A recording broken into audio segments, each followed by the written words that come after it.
We're here to talk about the future of mobility. Now, 2021 has officially kicked off the EV craze, and it looks like 2022 has something even greater to offer when it comes to electric mobility. But the big question still remains, is the Indian consumer ready to make the switch?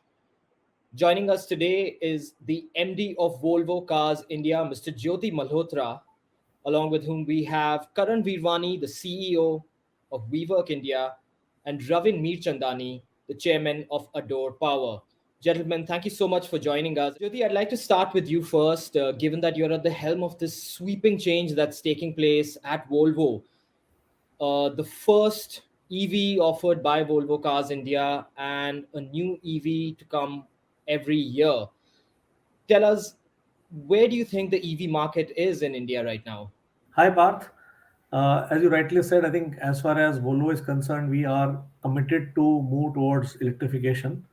Not only here in India, even globally, we have committed that by 2030 we will become a full electric car company, and by 2025, 50% of our volumes are going to come from electrified cars.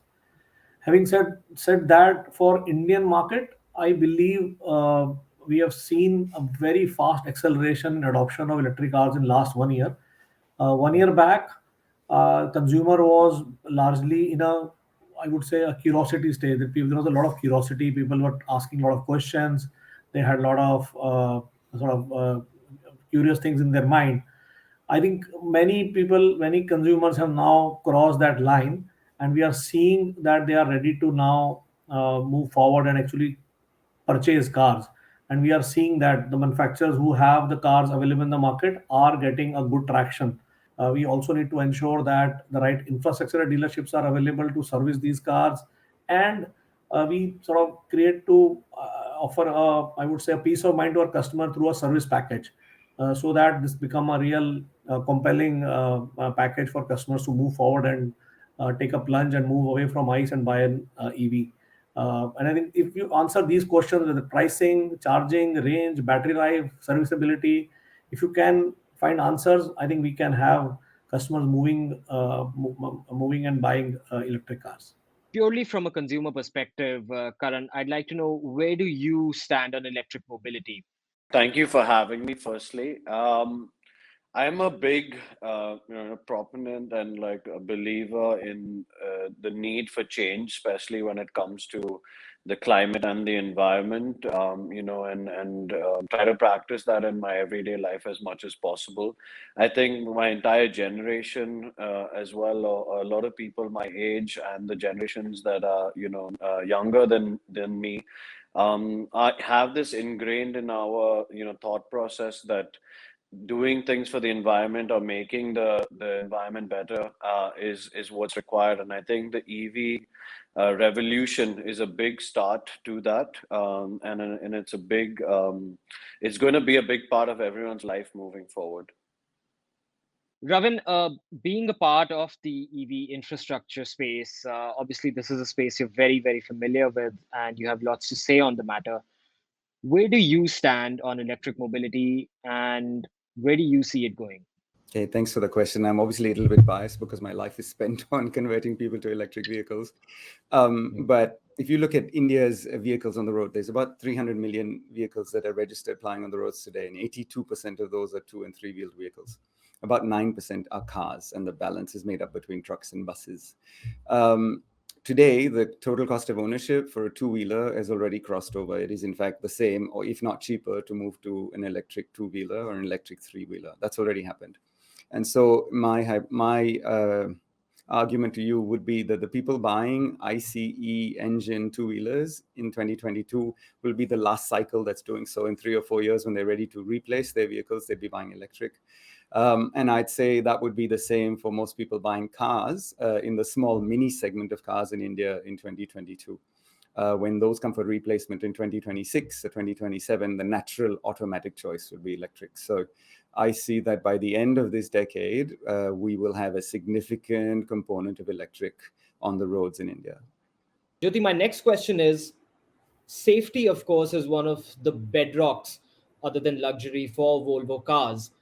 And Given that there is a lot of apprehension and lack of awareness when it comes to EVs, is there something in particular that a Volvo EV adds or brings to the table on the safety front? So, as you rightly said, as far as Volvo is concerned, for us, safety is in our genes, and we are now saying it is not just safety but also sustainability. Whatever we do has to be safe and sustainable. I can be very confident in saying that our EV cars uh, are as safe as our ICE cars. So the whole XE40 recharge or the recharge range that we have in our plans, when it comes to safety, they offer as good a quality or safety as our ICE cars. So customer need not sort of worry from that perspective, because these cars are being designed from the very beginning to ensure when it comes to, let's say, safety about the battery, safety of how this pack is sort of placed in the car, and then the whole mechanics have to be planned accordingly, and that has been done. And when it comes to electric car from Volvo, we can absolutely confident about the safety aspect of these cars. Who do you think should lead the charge? Should it be the brands who should introduce local battery manufacturing or a sustainable local circular economy, like you mentioned? Should it be the government with the policies they introduce, or should it be the customer who should take a leap of faith when it comes to be willing to test new technology, even if the ecosystem is still a little patchy? Each customer can uh, make what they can do to improve and take care of this carbon footprint of individual as well. As a company, as an industry, we need to do what we need to do. So we need to set up whatever infrastructure, whether we do it at dealerships or wherever we set up.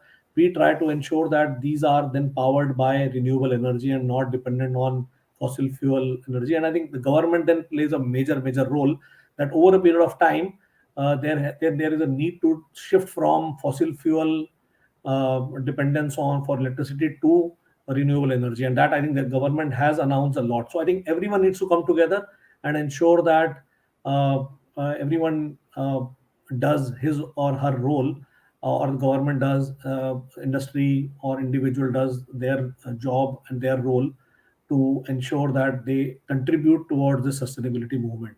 And I think we will encourage everyone to come forward and do it together. Is Volvo Cars India also looking at local battery manufacturing, local assembly of EVs in the near future? And are we likely to see that price gap close in the coming years? So, as a manufacturer and working together with the local government, we need to ensure that we are able to bridge this gap. Government has done its bit when it comes to offering, let's say, whether it is on the GST front or it is on front of, let's say, road taxes, or overall signaling from the government of supporting EV. So, I think government is doing their bit, and I believe that uh, I think we are coming closer to the situation where EVs can become very viable for an individual customer to buy and enjoy. Where do you stand on the way policies have emerged in the last year and all the developments that have taken place with regards to EVs? Ravin, let's start with you. I actually think India's done a good job. We had a few stumbles along the way. We had FAME 1 and FAME 2. We had our own Indian charging standard, DC001 and Bharat AC001, which were, an agglomeration of the Chinese codes.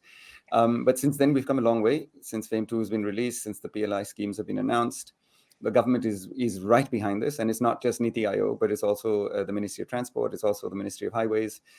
They're all right behind this. The Prime Minister has got this vision on zero emission mobility, including hydrogen. So uh, I'd say for a developing economy, and also compared to some of the developed economies in the world, we are at par with the direction where the government wants to go in terms of policy and regulation. Next year is when you'll see the big financial investment push in this sector. And I'm overall very positive about where India is headed in terms of electric vehicle implementation. Right. So enjoyability, peace of mind, and ease of maintenance. They seem like very pertinent points and perfect reasons to go for electric mobility. that brings us to the conclusion of this discussion. Gentlemen, thank you so much, Jyoti, Karan, and Ravin, for joining us.